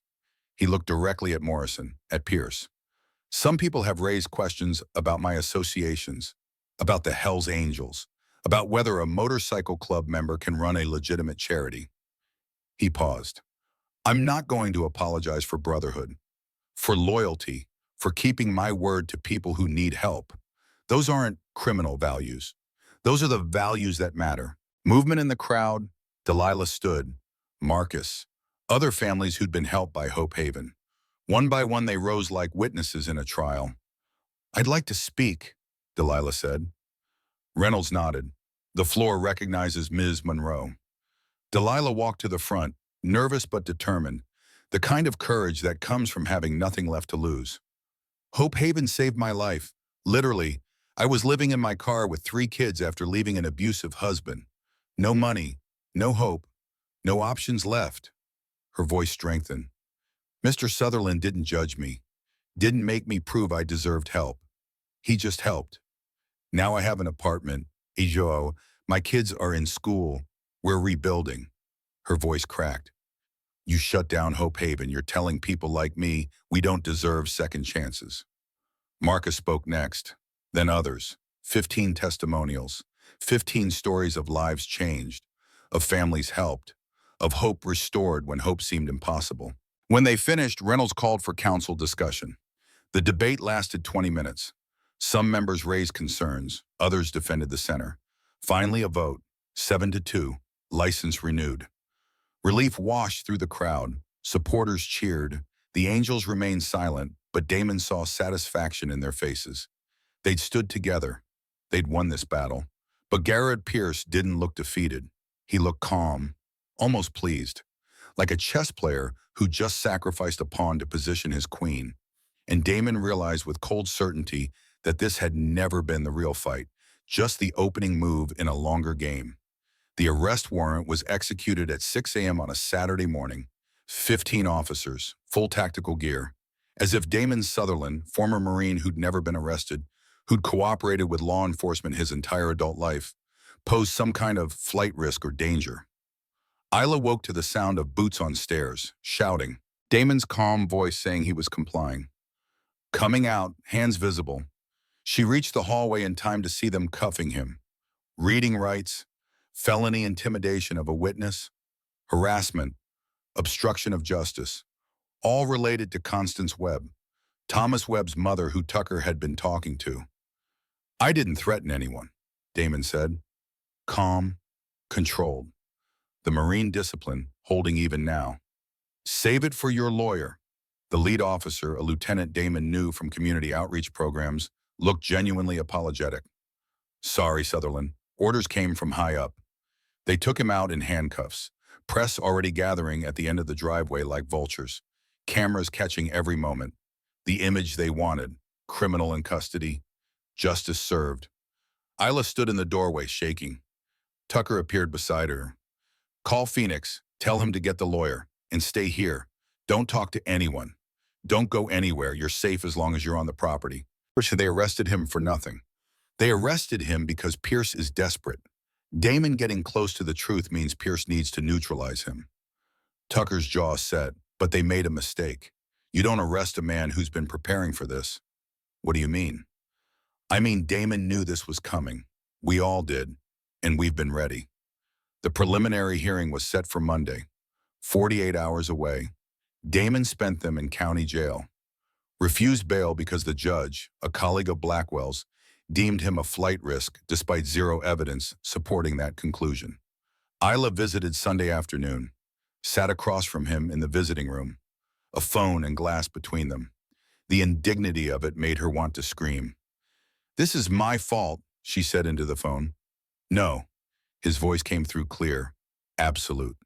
This is Pierce's fault, his crime, his desperation, his choice to drag you into it. If I'd never gotten in your car, then you'd be dead or worse, and I'd still be living like a ghost. He leaned closer to the glass. Listen to me, Isla. Whatever happens next, you did nothing wrong. You're not responsible for the actions of scared men trying to hide their crimes. What do I do? Trust Tucker. And when this is over, we're going to build something better than anything Pierce tried to destroy. The guard called time. Isla pressed her hand against the glass. Damon matched it from his side. For a moment they stayed like that, connected by transparency, separated by injustice. Then he was gone. Monday morning, courthouse steps, protesters with signs, some supporting Damon, more calling for justice against corruption, though many seemed confused about which side represented which. Tucker met Isla at a side entrance. This is going to get ugly, he warned. Pierce's lawyer will paint Damon as a criminal who threatened a grieving mother. Our lawyer will expose Pierce's embezzlement, both sides throwing bombs. You need to be ready. Inside, the courtroom was packed. Damon sat at the defense table in County Orange. The indignity of it burned, but his face remained neutral, composed. The Marine who'd faced worse. The prosecution presented their case. Constance Webb had received threatening calls, visits from dangerous men, all designed to silence her about her son's supposed suicide. Evidence pointed to Damon Sutherland coordinating this intimidation campaign. Except when the defense presented their evidence, the story changed. Constance Webb herself took the stand, 63 years old, backbone of steel forged in grief. Mr. Sutherland never threatened me. He offered to help me, to investigate my son's death. Because unlike the police, unlike the district attorney, unlike everyone else with power, he believed me when I said Thomas was innocent. The prosecution objected. The judge sustained. But the message landed like a punch in the courtroom. Then Phoenix, the club's former lawyer, played recordings. Every conversation between Tucker and Constance, every meeting, every interview, all documented, all showing investigation, not intimidation. The prosecutor tried to recover, suggested the recordings were fabricated, tampered. But the forensic analysis showed otherwise. Everything was legitimate. Everything was real. Still, the judge ruled. Bail denied. Trial set for 30 days out. Damon would remain in custody. As they led him away, Damon caught Isla's eyes. Mouthed words she could read clearly. Trust me. She didn't understand. Outside the courthouse, Garrett Pierce stood before cameras. Triumphant. Speaking about justice. About protecting the vulnerable. About standing up to organized crime disguised as charity. Tucker pulled Isla away before she could hear more. Led her to his Jeep. Drove in silence to his office above the gun range. I don't understand, Isla said. We had evidence. We showed he's innocent. We showed reasonable doubt about some charges. But the judge is in Pierce's pocket. This was never about justice in that courtroom. Tucker pulled out his phone, called a number, put it on speaker. Agent Warren, it's time, Tucker said. You sure? Once we move, there's no going back. We're sure. Pierce thinks he's won. That makes him vulnerable. Hit him now. Roger that. Warrants are ready. FBI will execute at 0600 tomorrow. All targets simultaneously. The call ended. Tucker looked at Isla. Damon's arrest was bait, made Pierce overconfident, made him move pieces into positions where we could see them, where the FBI could document everything. He pulled up files on his computer. We've been working with the feds for 6 weeks, building a case against Pierce, Blackwell, half the DA's office. Embezzlement, bribery, obstruction, murder. Thomas Webb. Thomas Webb. And Pierce, thinking he'd silence Damon, just gave us the last piece we needed, his arrogance. Tuesday morning, 6 a.m., FBI raids across Portland, Morrison and Pierce Law, Judge Blackwell's chambers, DA Thornton's home office, Garrett Pierce's penthouse downtown. Simultaneous, coordinated, overwhelming. They found everything: 7 years of embezzled funds, offshore accounts, falsified documents, and in Garrett Pierce's home safe, behind a false panel, they found Thomas Webb's laptop, the real one, with all the evidence the young lawyer had compiled before he was murdered. By 10 a.m., Garrett Pierce was in federal custody, charged with embezzlement, bribery, witness tampering, and murder. No bail, flight risk, danger to the community, all the things they'd said about Damon, but actually meant. By noon, an emergency hearing was convened for Damon's case. New judge, Lawrence Hartford, 68 years old, reputation for fairness that both sides respected. He reviewed the evidence, reviewed the FBI's findings, looked at the prosecution with barely concealed disgust. These charges against Mr. Sutherland appear to have been fabricated as part of a conspiracy to obstruct justice and silence witnesses against Mr. Pierce. Motion to dismiss with prejudice granted. Mr. Sutherland, you're free to go. The courtroom erupted, supporters cheering, press scrambling for quotes. Damon walked out in the same orange jumpsuit he'd worn in, met Isla at the courthouse entrance. She ran to him, he caught her, held her while cameras flashed and reporters shouted questions. You knew, she said against his chest. You knew this whole time.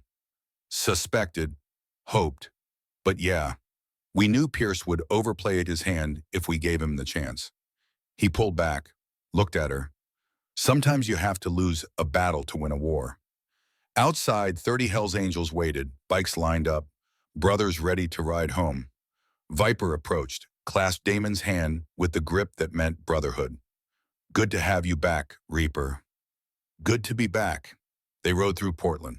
Slow roll, respecting traffic laws, no show of force, just brotherhood, solidarity, the image they wanted. Not criminals, brothers.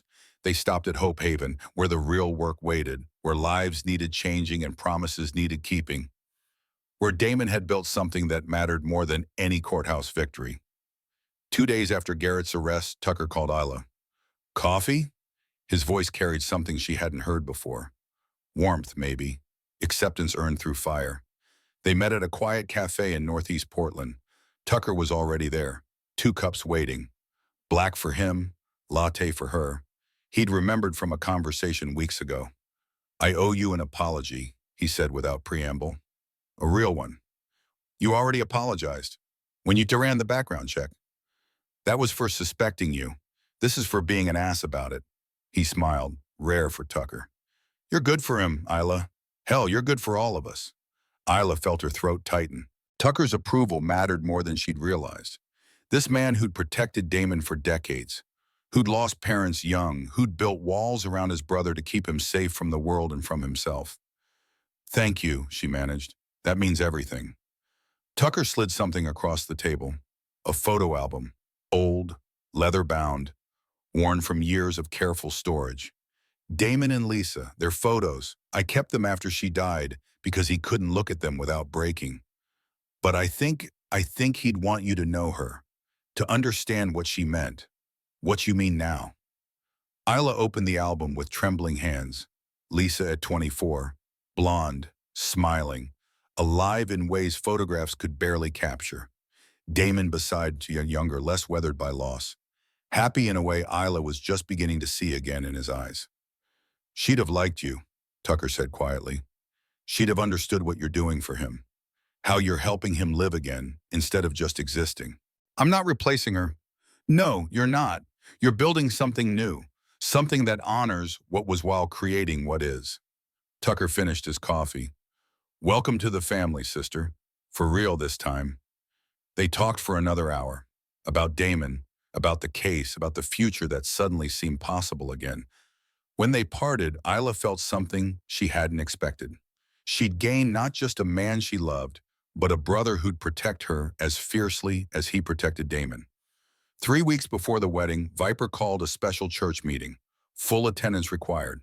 Isla didn't know why she'd been invited until she arrived and saw the setup. A chair in the center of the room, brothers standing in a circle around it, serious faces, ceremonial posture, the weight of tradition and meaning. Isla Brennan. Viper's voice carried authority earned through decades of leadership. Soon to be Isla Sutherland. Come forward. Damon squeezed her hand, released it. Let her walk to the center alone.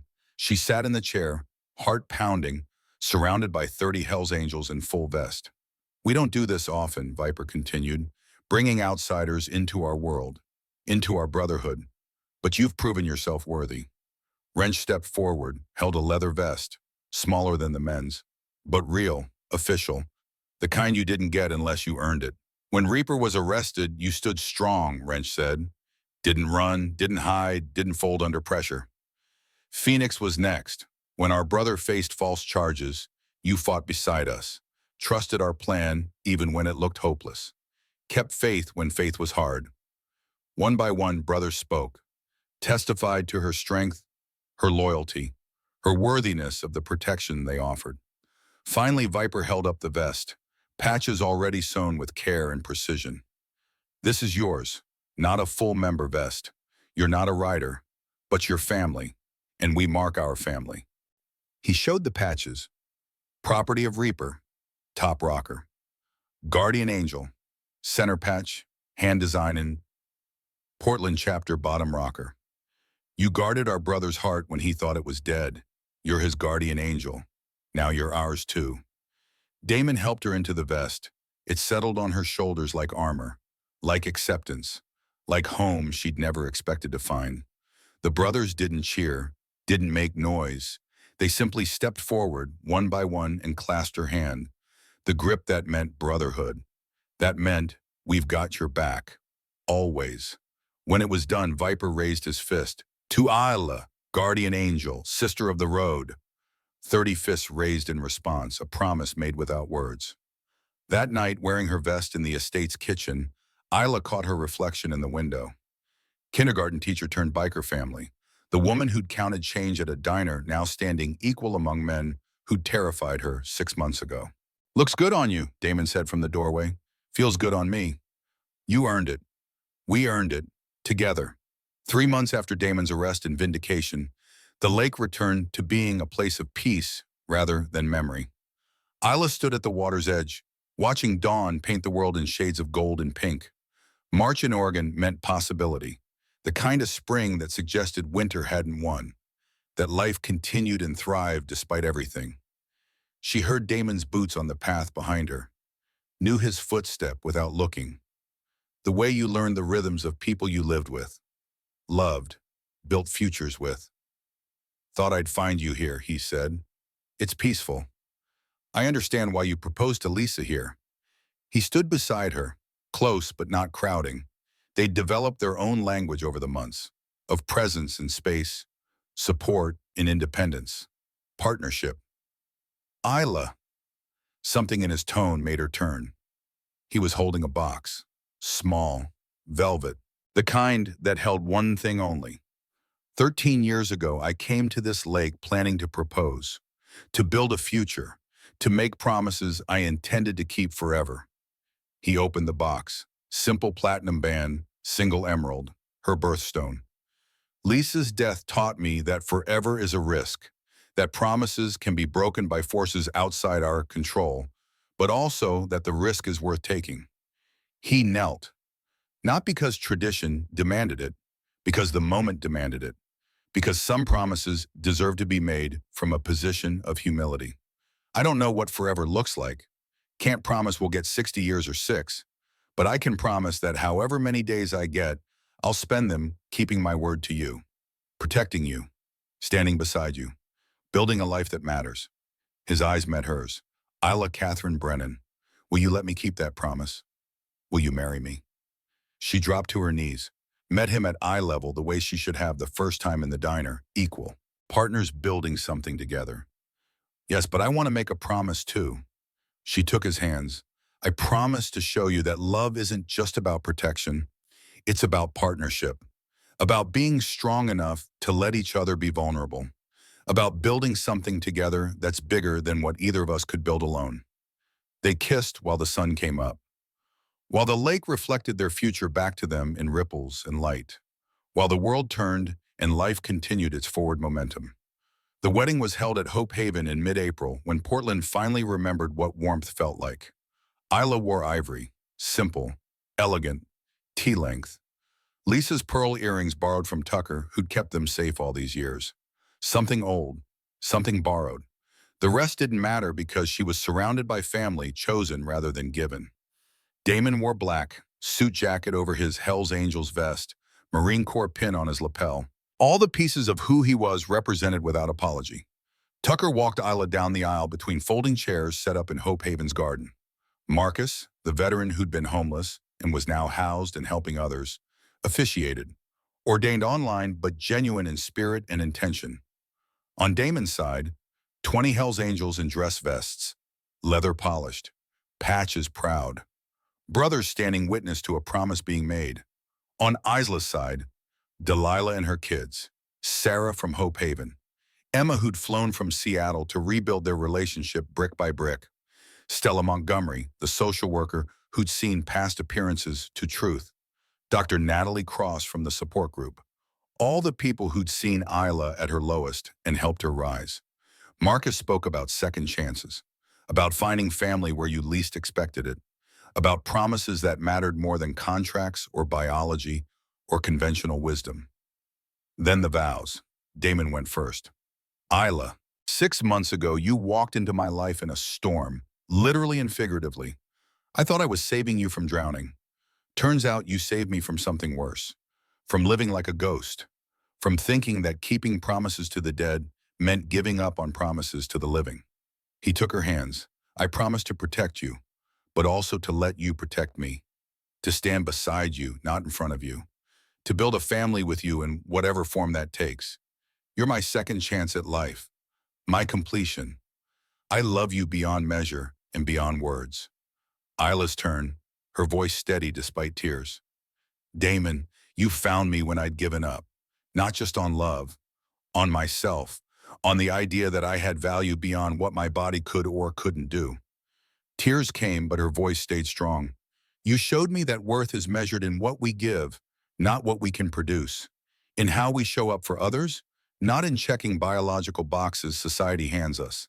She squeezed his hands. I promise to nurture our community, our chosen family, to remind you daily that you deserve love, that Lisa would be proud of who you've become, that we're building something beautiful on foundations of pain that's been transformed into purpose. You're my home, my miracle. I love you completely and without reservation. Marcus smiled through his own tears. By the power vested in me by the great state of Oregon and by the Brotherhood of the Road, I pronounce you husband and wife. You may kiss your bride." They did, while the angels revved engines in celebration. While families cheered, while cameras captured a moment that proved happy endings came in forms you couldn't predict when the story began. The reception lasted into evening. Barbecue, beer, dancing. The kind of celebration that mixed formal and informal until the categories didn't matter, and joy was the only requirement. Tucker stood, raised his glass. Best man speech time. I'm not good with words. Actions, more my style. But Damon asked me to say something, so here goes. He looked at Isla with something like affection. My brother died 12 years ago, not physically, but the man who laughed, who loved, who lived. That man died on Highway 26 with Lisa. What walked around after was a ghost keeping promises to the dead. Tucker's voice roughened with emotion. Then this woman shows up, soaked, broken, lost, counting change she didn't have for food she couldn't afford. And somehow saving her saved him, brought him back to life, made him remember that promises to the living matter just as much as promises to the dead. He raised his glass higher. Isla, your family now. We protect our own. Welcome home, sister. The angels banged tables in approval. The sound of solidarity. Emma stood next, maid of honor, tears already streaming down her face. I failed my sister direct, no softening, no excuses. When she needed me most, when Garrett destroyed her, when she lost everything, I wasn't there. I let my own problems become an excuse to abandon her when she needed family most. She looked at Isla. I can't undo that. Can't take back the months you suffered alone. But I can be here now. I can watch you marry a man who saw your worth when you couldn't see it yourself and when I failed to show it to you. I can be the sister I should have been all along. She turned to Damon. You kept her alive. You gave her hope. You showed her she wasn't broken, just wounded and healing. There aren't words big enough for that kind of gift. So I'll just say, thank you. And if you ever hurt her, Tucker won't have to handle you. I will. Laughter rippled through the crowd. Good laughter. The kind that comes from love. Viper stood last, unofficial grandfather of the celebration, patriarch of the Brotherhood. 40 years in this club, seen a lot of riders come and go, seen a lot of old ladies and partners, but I've never seen two people save each other the way these two did. He gestured at Damon and Isla with his glass. That's what real love is. Not finding someone perfect, finding someone whose broken pieces fit with yours, building something beautiful from wreckage and pain and determination. His weathered face split into a rare smile.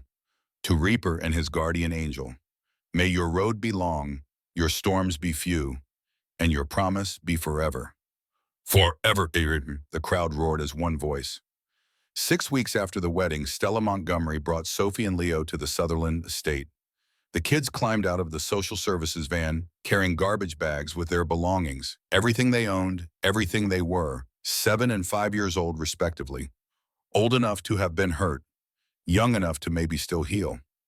Isla and Damon stood on the front steps, not crowding, giving the children space to process, to decide if this place was safe or just another stop before the next disappointment.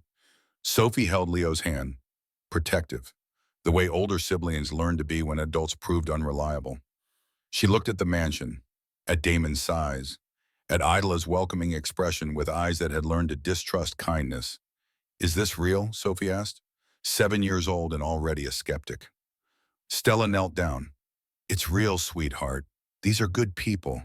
They want to take care of you. People always say that. Sophie's voice carried the weight of promises broken too many times. Then they changed their mind. Damon crouched, bringing himself to eye level with both children. You're right to be skeptical. Adults have let you down before. I get that. So I'm not going to promise this is forever, can't control the future, and won't lie about it. But I can promise that while you're here, you're safe, you're fed, you're protected, and you're allowed to be kids without worrying about adult problems. Leo stepped forward, still holding his sister's hand like a lifeline.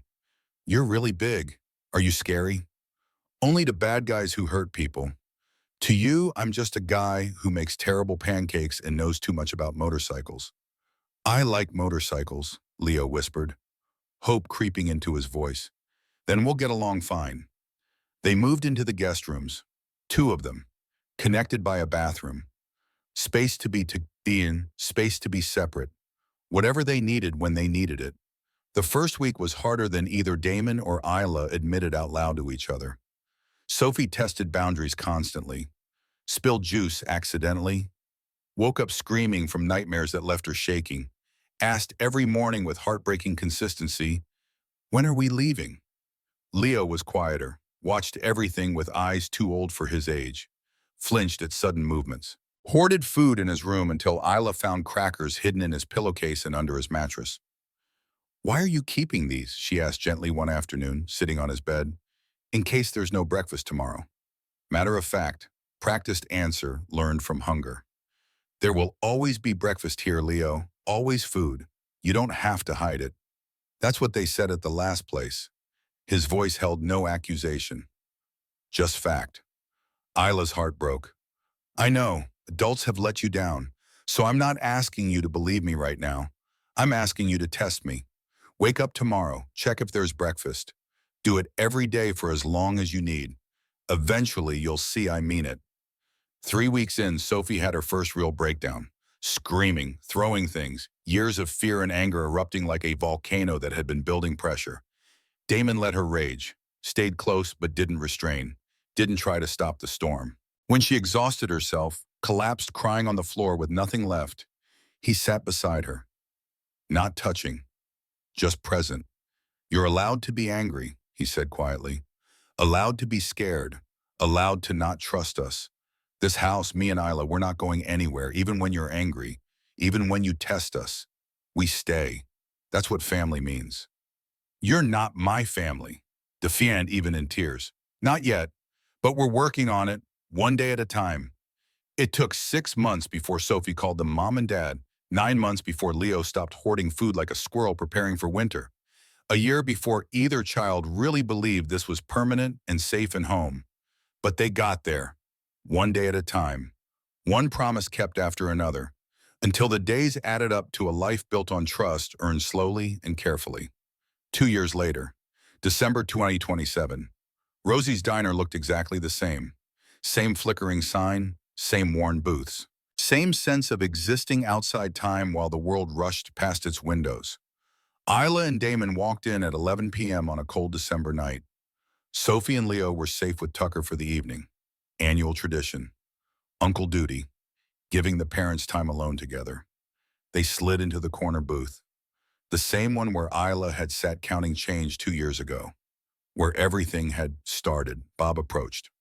Older now, more tired, but still working because some people worked until they couldn't anymore. "Coffee?" "Please," Damon said. They ordered burgers, sat in comfortable silence while Bob shuffled away. The diner held maybe 5 other customers, late shift workers, travelers, the lonely and the lost who found themselves here in the small hours. 2 years, Isla said, breaking the comfortable silence. Hard to believe it's only been 2 years. Best 2 years of my life. Even counting the arrest? Especially counting the arrest. Led to Pierce going to prison for 18 years. Led to us adopting Sophie and Leo. Led to Hope Haven doubling in size. Led to this. He gestured between them. All of it, worth every hard moment. The bell above the door chimed. A young woman walked in, maybe 25, wet from rain, carrying a backpack that looked too heavy for her thin frame. She sat at the counter, pulled out coins, started counting with shaking hands. Damon watched, recognition in his eyes, not of the woman, of the situation repeating itself. Bob approached her. The conversation played out with familiar beats. "Not enough money. Sorry, this isn't charity. Either pay or leave." Damon stood, walked to the counter, laid down $50. "That covers hers and mine. Keep the change." The woman looked up, fear mixed with desperate hope warring in her eyes. Why, mate?" she asked, the question everyone asked when kindness came unexpected. "Because someone did it for me once. Now I'm passing it forward." He pulled a business card from his wallet. Hope Haven's card. "We help people get back on their feet. No judgment, no requirements. Just help when you are ready for it." The woman took the card with trembling fingers. stared at it like it might disappear. Back at the booth, Isla smiled at him with love and pride mixed together. You can't save everyone. No, but I can help the ones in front of me. That's what matters. That's all any of us can do. They finished their meal, drove home to the estate where Sophie and Leo would be waiting in the morning, where Hope Haven would open its doors to another week of families needing help, where the life they'd built from broken pieces continued growing stronger. As they pulled into the driveway, Isla looked at the house, their home, filled with children's laughter and second chances and promises kept daily. Thank you, she said quietly. For what? For stopping that night, for helping a stranger, for keeping your word when you could have walked away. Damon parked, killed the engine, turned to face her in the darkness. A man's only as good as his word. The Marines taught me that. The club reinforced it. But you showed me what it really means. Not just keeping promises to the dead, but making new promises to the living. Building a future that honors the past without being trapped by it. They walked into the house together. Partners, family, two people who'd found each other in a storm and built something beautiful from the wreckage of their separate pasts. Behind them, Portland slept. Hope Haven waited for tomorrow. New challenges would come. New people needing help. New promises to keep. But tonight they were home, and that was enough. That was everything.